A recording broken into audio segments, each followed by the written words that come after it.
ke kanan, akhir rukun solat, aku menelentangkan tapak kanan. Begitu juga waktu salam ke kiri, telapak tangan diusapkan dari hidung sampai ke dagu.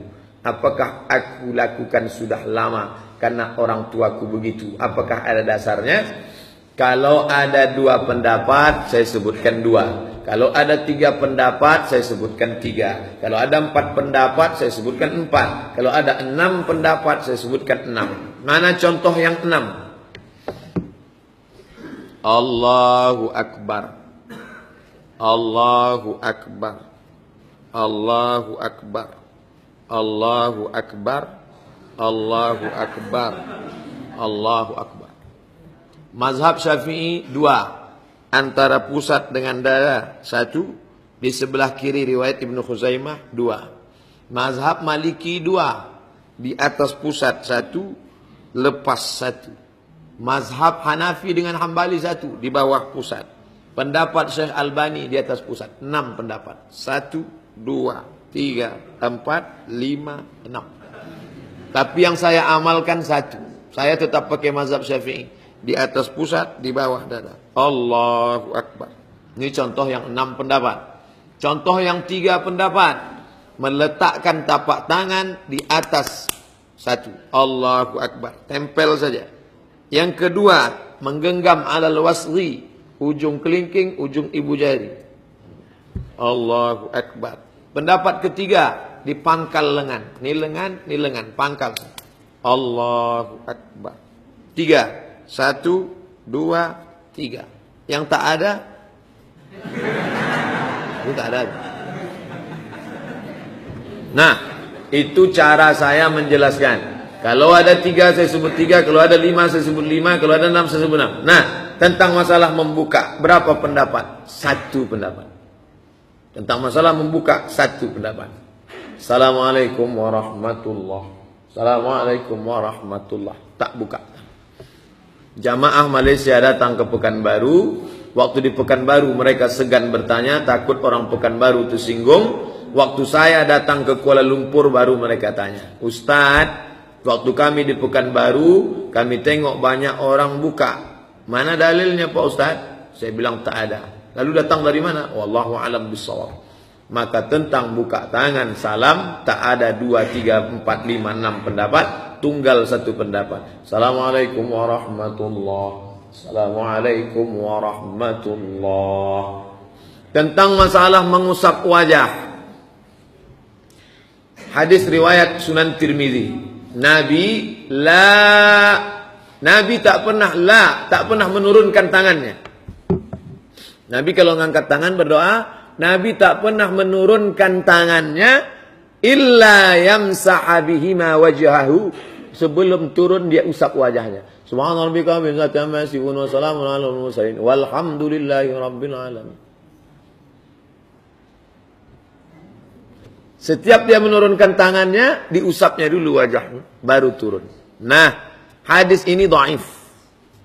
Bagi orang yang melarang mengusap wajah, kenapa kau usap wajah? Hadis ini dhaif. Dijawab oleh Al-Hafiz. Al-Hafiz artinya hafal 300.000 hadis.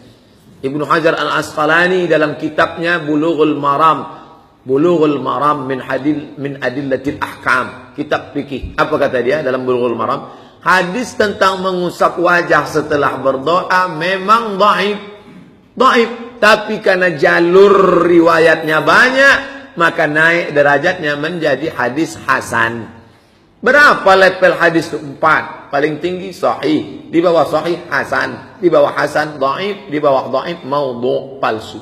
Maka hadis tentang mengusap wajah dhaif, tapi karena jalurnya banyak naik menjadi hasan. Artinya apa? Boleh diamalkan.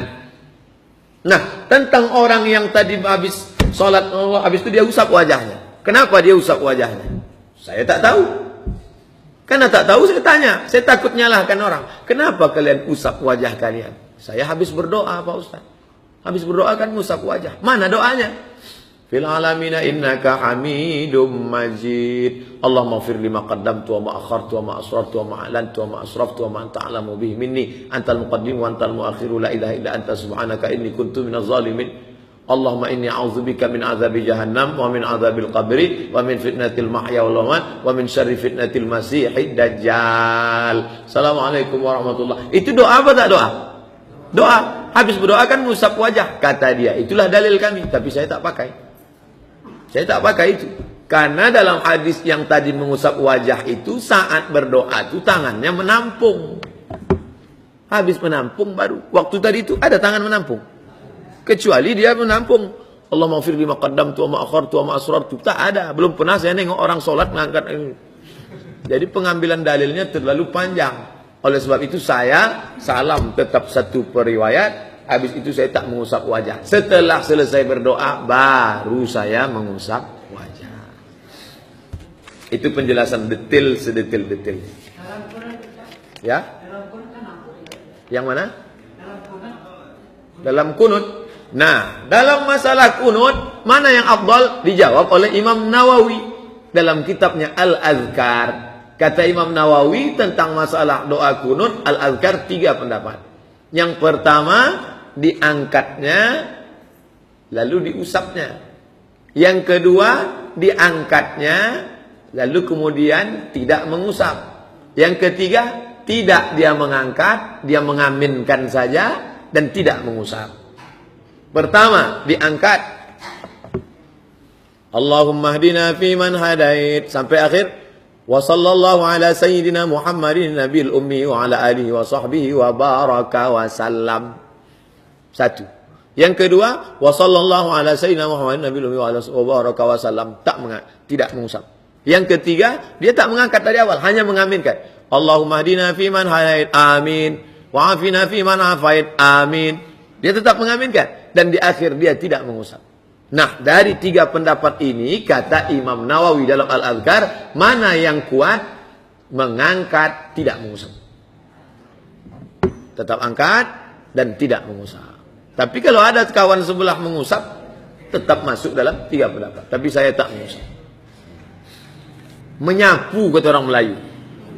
Wajah disapu. Datang orang Jawa, tak tahu dia bawakannya sapu. Mengusap. Ustadz, apa hukumnya membaca Yasin beramai-ramai? Membaca Yasin beramai-ramai namanya qiraatul idarah. Kata Imam Ibnu Taimiyah, la ba'sa bih. La tidak. Ba'sa apa-apa. La ba'sa ora opo-opo. Ndak ba'a. La ba'sa bih. Menurut Imam Nawawi, membaca Quran bersama-sama mustahab, dianjurkan. Karena bangkit semangatnya. Kalau sendiri, Bismillahirrahmanirrahim. Bismillahirrahmanirrahim. Bapak kalau pergi ke Maroko, sebelum sholat Jumat, baca Quran 1 jam bersama-sama. Semua masjid Maroko. Nanti kalau pergi ke Maroko, tengok, baca Quran. Itu bukan lebay kampung kita yang membuat. Yang ketiga pendapat Imam Al-Buhuti. Saya suka pendapat Al-Buhuti. Ini saya pilih. Apa kata dia? Kalau bacaannya sama, bagus. Tapi kalau bacaannya tak sama, makruh. Karena orang yang bacaannya tak bagus, dia tak tahu kalau dia salah. Orang yang bacaannya tak betul, dia tak tahu kalau dia salah. Karena semua suaranya satu. Dia mulutnya bergerak. Ujung-ujungnya turja'un fayakun. Boleh tak main rebana dalam masjid? Ibu-ibu rebana, kelempang. Selamat datang wahai Pak Wali, la la la la la la la. Itu lagu tak cocok. Selamat datang wahai Pak Wali, kata dia. Kata backing vokal la la la la la la la. La la itu kan jangan. Nah, tentang masalah ini 2 pendapat. Tadi janji Ustadz kalau ada 2 sebut 2, tak boleh 2 sebut 1, tak amanah. Itu pengkhianat ilmiah namanya. Pendapat yang pertama mengatakan tak boleh ada rebana dalam masjid. Dalilnya apa? Karena Nabi pernah mengatakan inna di hadzal masjid, sesungguhnya masjid ini la yasluh, tak boleh illa kecuali 3. Zikrillah wa qiraatil Quran was salah. Hanya boleh 3. Zikir, baca Quran, dan sholat. Kalau gitu tak boleh ceramah. Ceramah ini masuk majelis zikir. Zikir, baca Quran, sholat. Yang lain tak boleh. Ini dalil orang yang mengatakan tak boleh. Tak boleh rebana sama sekali. Sedangkan yang mengatakan boleh, 2 hadis dia. Yang pertama, a'linu hazan nikah. Umumkanlah nikah, jangan diam-diam. Waj'aluhu fil masajid. Buatlah akadnya di masjid. Wadribu alaihi biddufuf. Pukulkan gondang. Tengok, 3 sepaket. A'linu hazan nikah. Umumkan nikah depan orang banyak. Waj'aluhu fil masajid. Buat di masjid. Wadribu alaihi biddufuf. Pukulkan gendang. Nabi di situ tak ada memotong. Andai dipotong pasti kata Nabi, umumkan nikah, buat di masjid, setelah kalian balik ke rumah baru pukul gendang. Tapi bunyi hadisnya kan tidak. Artinya di situ musahabah, langsung di mana akad itu di situ pukulkan gendang, pukul. Dalil kedua, Nabi duduk di depan rumahnya. Mohon maaf, ini rumah Nabi. Nabi duduk. Ada orang Habasyah menarikan tongkat pendek tarian perang di dalam Masjid Nabawi. Menari pakai tongkat pendek dalam Masjid Nabawi. Itu dalil mereka yang membolehkan. Apa kata mereka? Kias. Kalau menari pakai tongkat pendek saja boleh, apalagi memukul gendang. Jadi kalau gitu mukul rebana tak masalah. Bukan masalah mukul rebananya. Yang jadi masalah, bini orang ditonton laki orang. Bini orang, bini orang, bini orang, bini orang. Yang menonton laki orang. Memandang-mandang dalam masjid. Lagunya biasa, lipstiknya 2 inci. Tapi melarang secara total tak baik juga. Ibu-ibu nih kalau dia rebana, jadi saya win-win solution jalan tengah. Ibu-ibu yang punya grup rebana, nanti acara malam maulid Isra Mi'raj Nuzul Quran mau ditampilkan, silakan, tapi di emperan masjid. Suaranya supaya apa? Syiar supaya orang tahu. Kelempang. Apa itu? Ada acara di masjid. Buat emperan. Ibu berapa grup? Grup itu untuk apa? Nanti ada mengayun anak. Sallallahu ala Muhammad sallallahu alaihi wasallam. Grup marhaban, grup barzanji, grup nasyid, bagus. Anak-anak kita dididik. Untuk apa? Menandingi keong racun kucing garam. Ini tentang masalah. Boleh tak baca Quran dalam hati Pak Ustadz? Ini namanya Quran silent. Baca Quran yang paling bagus itu tilawah. Tilawah itu bersuara, berbunyi.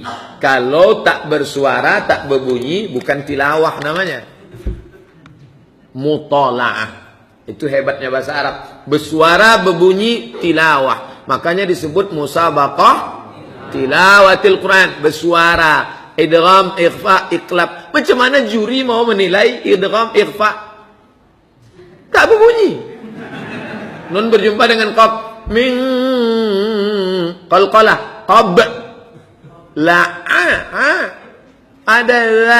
ada orang ngaku bisa baca Quran setengah jam 1 juz tak bersuara. Udah macam menghitung duit. Bersuara. Tapi kalau masalah pahala, jangankan membaca dalam hati, sedang mendengar aja berpahala.